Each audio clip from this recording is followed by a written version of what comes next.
오늘부터 몇 차례에 걸쳐서 가면서 전하는 사람들이라는 주제로 말씀을 나누도록 하겠습니다. 오늘은 성전에 올라가면서 예수를 증거한 베드로와 요한의 이야기인데요. 여러분이 시간이 되시면 이미 들여다보신 분들도 계시지만 교회 웹사이트 들어가셔서 그 교회 연혁을 한번 살펴보시면 됩니다. 교회 소개에 들어가시면 이제 교회 연혁이 쭉 나오는데 그 연혁을 우리 장로님 한 분이 매년 잘 정리를 해주셔서 교회가 어떻게 지나왔는지, 특별히 하나님이 이 교회를 어떻게 인도하시고 성장시켰는지를 볼 수 있어요.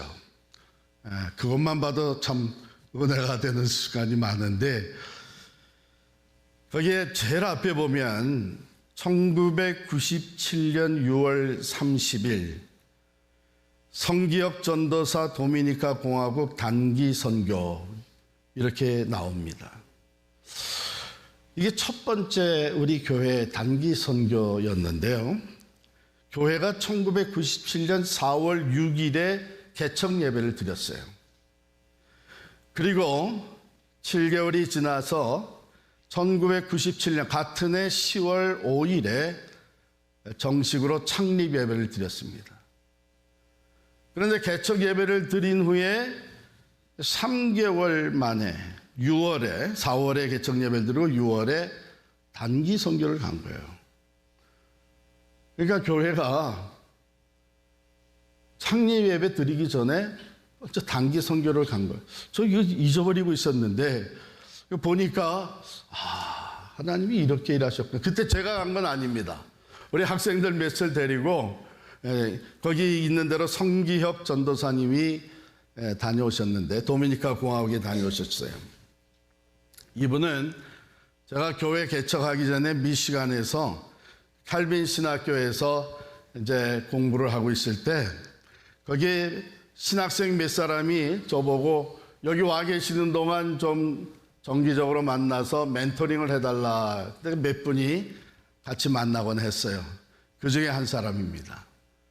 제가 뉴저지에 와서 교회를 개척했다고 하는 얘기를 듣고 제가 썸머 때 가서 좀 돕겠습니다. 그래서 사례도 제대로 못 받으면서 인턴 전도사로 오셔서 그 여름에 그해 여름에 이 단기 선교 준비해서 학생들을 데리고 다녀오셨어요.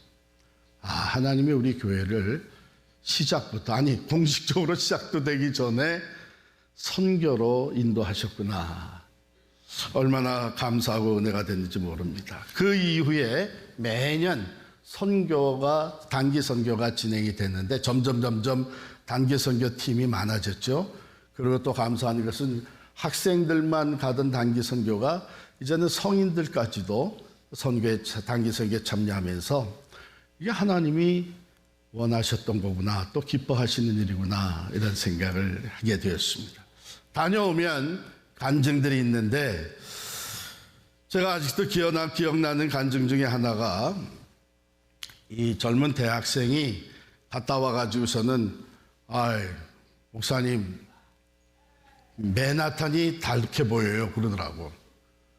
전에는 거기가 자기가 가서 공부하고 또는 학생들 친구들 만나서 어울리고 쇼핑하고 뭐 이런 곳이었는데 단기 선교를 갔다 와서 보니까 맨하탄이 선교지로 보인다는 거예요. 또 고등학생 하나가 이런 얘기를 했어요. 목사님 선교 갔다 오니까 1불짜리 하나가 얼마나 귀한지 모르겠어요. 선교지에서는 그 1불이 상당히 도움이 되니까 전에는 그냥 1불 그거 하찮게 생각을 했는데 1불 하나가 얼마나 귀한지 모르겠어요. 그럼 맨하탄은 변함없이 그대로 있고 1불짜리 여전히 1불짜리입니다. 그런데 그게 새롭게 보이는 거예요. 왜? 내 마음이 새로워졌습니다. 사람이 새로워지다 보니까 다른 게 새롭게 보이는 것입니다. 여러분, 이것이 오늘 본문에 나오는 베드로와 요한에게도 그대로 적용되는 얘기입니다. 당시 유대인들에게는 기도 시간이 정해져 있었어요. 그러니까 경건한 사람들은 이 기도 시간에 맞추어서 예루살렘 성전에 올라가 기도 모임에, 기도에 참여를 합니다. 오전 9시, 12시, 오후 3시. 오늘 본문에 나온 제9시 기도 시간이라고 하는 것은 오후 3시를 얘기하는 거예요. 왜냐하면 당시에 그 유대인들의 하루는 오전 6시에 시작을 합니다. 그러니까 6시에 시작을 해서 9시간이 지나면 그게 오후 3시죠. 그 시간에 맞추어서 습관과 같이 성전에 기도하러 올라간 것이죠. 그러니까 예수님도 유대인의 전통을 따라서, 관례를 따라서 그 삶을 사셨고, 또 예수님의 제자들도 성전에 올라가서 기도한, 예수님을 믿기 전에도 그런 전통을 따라서 성전에 가서 기도하곤 했던 거예요. 근데 본문에 나온 그날은 좀 달랐던 것이죠. 거기 미문이라고 하는 곳, 미문은 영어로 beautiful gate라는, 그대로 문자적으로 해석해야 돼요. 그 미문이라는 곳에 나면서부터 걷지 못하는 장애인이 앉아 있는 거예요. 거기 어떻게 왔냐 그러면 걷지도 못하는데 사람들이 그 사람을 옮겨 놓은 것이죠. 그래서 그 앞에, 미문 앞에, 성전 미문 앞에 앉아서 구걸하는 거예요. 거기 구걸하기에 명당 자리죠. 왜냐하면 기도하러 올라가는 사람들이니까 마음이 선해서 자선을 하고자 하는 마음이 더 일어나겠죠. 그뿐만 아니라 유대교에서는, 물론 대부분의 종교가 그랬지만 특별히 유대교에서는 이 구제라고 하는 것이 그 경건함과, 자기들의 그 경건함과 의의를 나타내는 행위 중에 하나였습니다. 그러니까 정기적으로 부지런히 구제하는 사람은 그만큼 경건하고 의로운 사람이다. 자, 그렇게 인정을 받으니까 거기서 구걸하기가 좋잖아요. 너무나 좋은 기회죠. 이 미문이라고 하는 것은 예루살렘 성으로 들어가는 문이 당시에 8개가 있었는데 그 중에 하나입니다. 이 미문은 그 8개 문 중에서 성전 안으로 직접 통과하는 그 문이에요. 그래서 기도하러 올라간 사람들이 대부분 다 그 문으로 들어갔죠. 자, 이 사람은 매일 거기 있었던 사람이에요. 오늘 본문에 보면은 사람들이 나면서 못 걷게 된 이를 사람들이 메고 오니 이는 성전에 들어가는 사람들에게 구걸하기 위하여 날마다 미문이라는 성전문에 두는 자라. 그러니까 오늘 이 사건이 일어난 그날뿐만 아니라 그 전에도 기도하러 올라갈 때마다 그 사람이 있었던 거예요. 그렇죠? 근데 왜 그날은 달라 보였을까? 왜 그날은 이 사람에게 다가가서 돈도 없다고 그러면서, 은과 금은 내게 없다고 그러면서 이 사람이 치료받고 회복되는 놀라운 기적이 일어났을까? 이전에, 오늘 3장 이전에 있던 사건을 보면 마가의 다락방에 120여 성도가, 베드로와 요한이 거기 다 같이 있었죠. 전혀 기도에 힘쓰는 가운데 성령 강림을 체험합니다. 성령 충만해져, 하나님의 영으로 충만해진 사람들이 교회 공동체를 형성하게 되죠. 그래서 예루살렘 교회가 생겨납니다. 그 예루살렘 교회는 당시에 성령 충만한 사람들의 공동체였어요. 그래서 다양한 기적과 표적을 경험하고 하나님의 말씀을 열심히 배우고 찬양하고 기도하면서 유무상통하는, 내 것이 내 것이 아니고 우리 모두의 것이다 해서 어려운 사람들에게 나눠주고 구제하는 이런 일들이 왕성하게 일어났던 공동체입니다. 거기에 리더였던 사람들이 베드로와 요한이에요.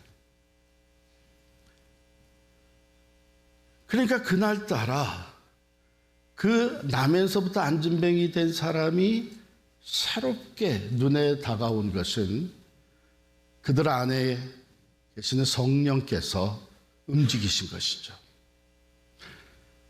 여러분, 하나님의 살아계심을 경험하는 사람들은요, 일상을 지나가지만 어느 날 성령이 내 안에서 지시하시고 인도하시고 감동을 주실 때에 거기에 민감한 사람들입니다.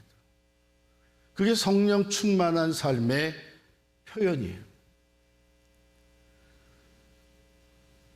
그래서 그 어느 때와는 달리 이 장애인이 불쌍해 보인 거예요. 그날에도 익숙한 소리가 들려왔습니다. 기도하러 올라가는 길에 한 품 줍시오 하는 소리가 들렸겠죠. 성령의 감동을 따라서 민감하게 반응을 했던 베드로와 요한은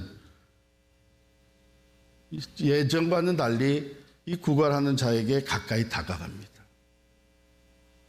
여기 성경에 보면 베드로와 요한이 더불어 주목하여 이르되, 이 사람을 주목하여 봤다는 거예요. 그러니까 다른 모든 사람의 관심을 다 끄고 모든 관심을 이 장애인에게 쏟았습니다. 주목하여 봤습니다. 근데 뿐만 아니라 그에게 뭐라고 얘기를 걸었나 하면 우리를 보라. 우리를 보라. 여러분, 구걸하는 사람들이 이 지나가는 사람을 똑바로 쳐다보지를 못합니다. 사실 그렇잖아요. 여러분 같으면 그렇게 똑바로 쳐다보겠어요? 그래서 고개를 숙인 채로 한 푼 주십시오 이렇게 소리를 지르곤 했겠죠. 그런데 베드로와 요한이 우리를 보라. 자기들이 주목하여 보면서 우리를 주목하여 보라. 이렇게 얘기를 합니다. 여러분, 이 순간은요, 한 인격체와 또 다른 인격체가 만나는 순간입니다. 그런데 이 한 인격체는 하나님의 영으로 충만한 사람이에요. 또 다른 인격체는 두려움과 절망에 고통에 빠져 있는 장애인이에요. 둘이 만납니다. 어떤 일이 일어나겠어요? 베드로와 요한의 안에 살아 역사하시는 성령이 일하기 시작을 하는 것이죠. 이 두 인격체의 만남 가운데 성령의 역사하심이 시작이 되는 겁니다. 아마 이 구걸하던 사람은 대부분 사람이 그냥 지나가면서 동전 떨고 주고 그러고 지나가는데 이 두 사람이 우리를 보라. 그러니 죄송하지만 여러분이 그 자리에 앉아 있었다면 어떤 마음이었겠어요? 기대가 생기는 거죠. 기대가. 아니, 도대체 얼마나 많이 주려고 나를 불러가지고 자기를 쳐다보라 그러나. 그런데 은과 금은 내게 없지만 이렇게 얘기를 해요. 기대와는 다른 거죠. 은과 금을 원했는데, 돈을 주면 좋겠는데 은과 금은 내게 없지만, 그러면 왜 쳐다보라 그래? 베드로와 요한이 하는 말이 나사렛 예수 그리스도의 이름으로 일어나 걸으라. 이렇게. 여러분, 이 말에 굉장히 큰 의미가 담겨져 있는데요. 베드로가 이 말을 한 것은 이 사람이 꼭 필요한 것, 지금 은과 금도 도움이 되겠지만 그것보다 더 필요한 것은 고침받는 거죠. 예수 그리스도의 능력으로 말미암아 고침받아 생전 처음 걷게 되고 뛰기도 하면서 하나님의 살아계심을 직접 체험하고 예수의 이름으로 치유와 회복을 얻는다면 이것처럼 큰 선물은 없는 겁니다. 그런데 베드로가 나사렛 예수 그리스도의 이름으로 일어나 걸으라 한 것은, 그런 일은 우리 사람이 할 수 있는 것은 아니라는 것이죠. 아무리 예수의 수제자리만 자기들의 능력과 자기들의 힘으로 할 수 있는 것은 아니기 때문에 나사렛 예수 그리스도의 이름으로 일어나 걸으라고 합니다. 하늘과 땅의 모든 권세를 가지신 예수 그리스도, 십자가에 달려 죽으실 뿐만 아니라 사망 권세를 이기시고 부활하신 예수 그리스도, 그가 능력과 생명의 근원이 되시는 것을 분명히 믿기 때문에 그의 이름으로 선언한 것입니다.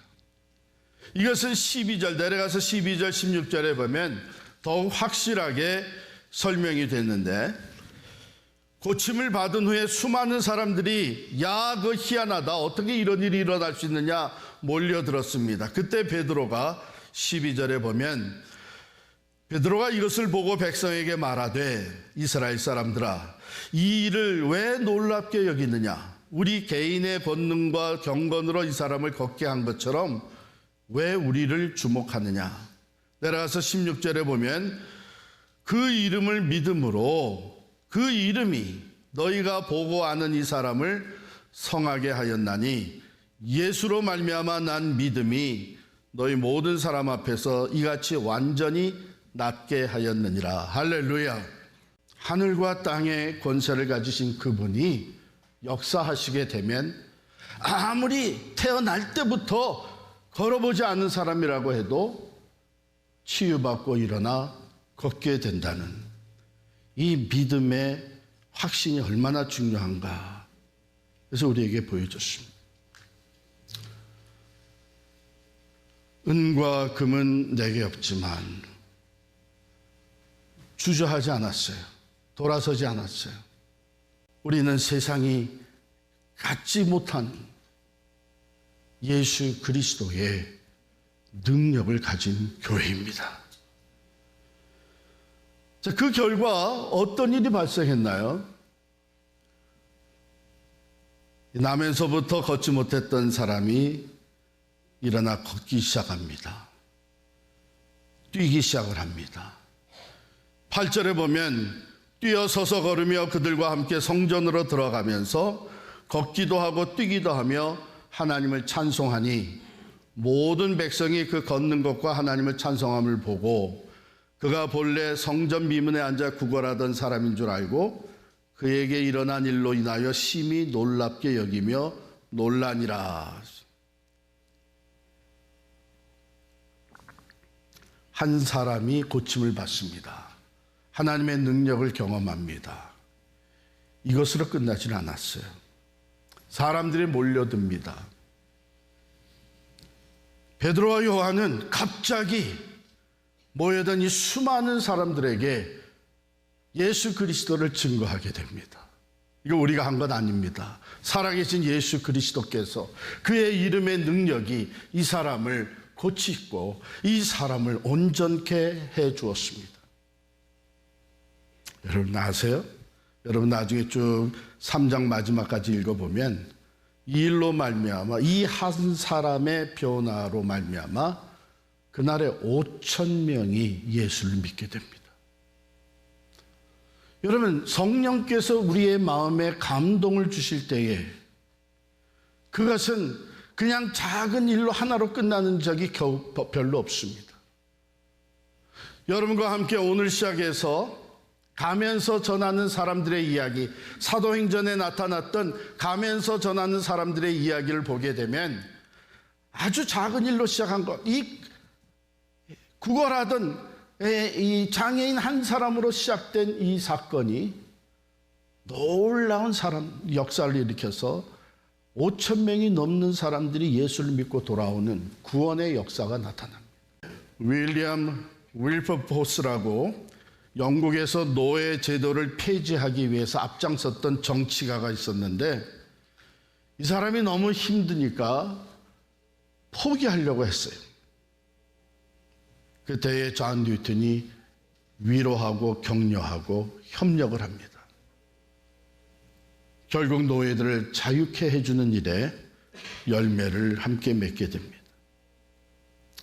존 뉴턴은 하나님의 부르심을 받는 82세 되기까지 쉬지 않고 노예들을 위해 또 생명의 복음을 전파하는 일에 삶을 바칩니다.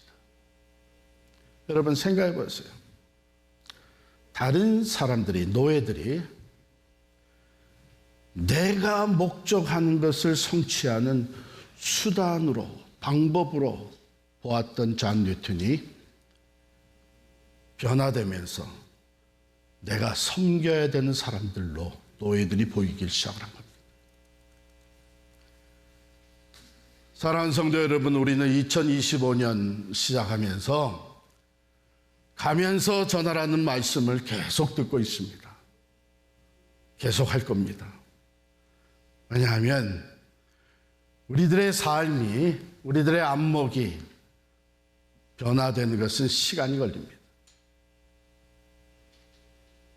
우리는 너무나 오랫동안 이 교회라고 하는 울타리 안에서 신앙생활을 해왔습니다. 이 울타리를 벗어난 순간 어쩌면 세상 사람들과 다름없이 우리의 목적을 위해서 다른 사람들을 수단으로 여기며 살고 있는지 모르겠습니다. 가끔 그런 것을 봐요. 식당에 가서 물건을 사고 파는 그 그로서리에 가서 한국말 한두 마디 배워서 일하는 우리 히스패닉들을 볼 때에 그들을 인간답지 않게 취급하는 모습들을 우리가 종종 봅니다. 가면서 그리스도의 복음을 전하고 우리의 삶의 일상에서 가면서 그리스도의 사랑을 실천하기 위해서는 우리는 우리 안에서 움직이시는 성령에 민감할 수 있어야 됩니다.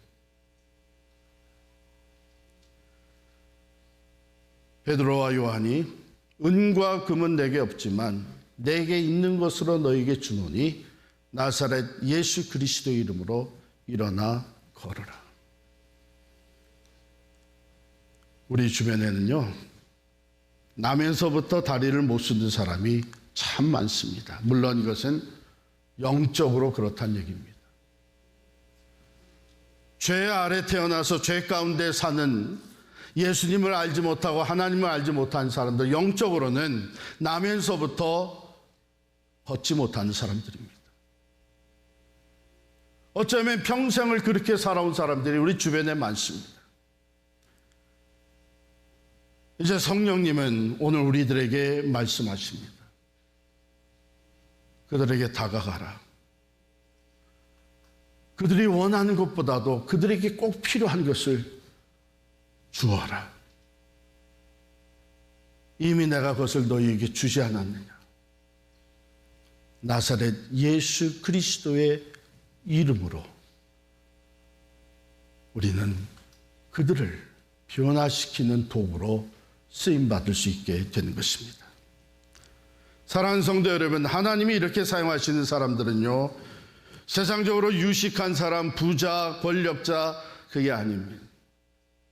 살아계신 예수 그리스도가 내 안에 성령으로 임하여 계시고 그분의 이름을 앞세울 때에는 하나님의 능력이 오늘도 나타나 변화를 만들어낸다고 하는 이 믿음을 가진 사람들, 그 사람들을 통해서 세상은 변화해 왔고 오늘도 변화가 일어나는 줄을 믿습니다.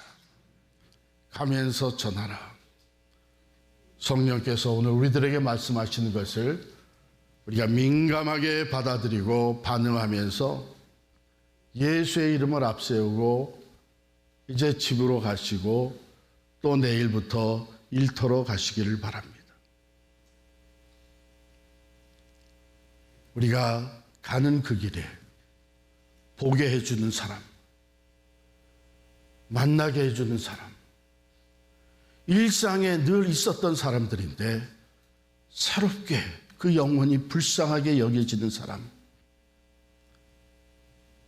복음이 필요한 사람입니다. 예수가 필요한 사람입니다. 예수의 이름으로 그들에게 나아갈 때에 그들에게 구원과 생명이 변화의 놀라운 은혜가 주어질 줄을 믿습니다.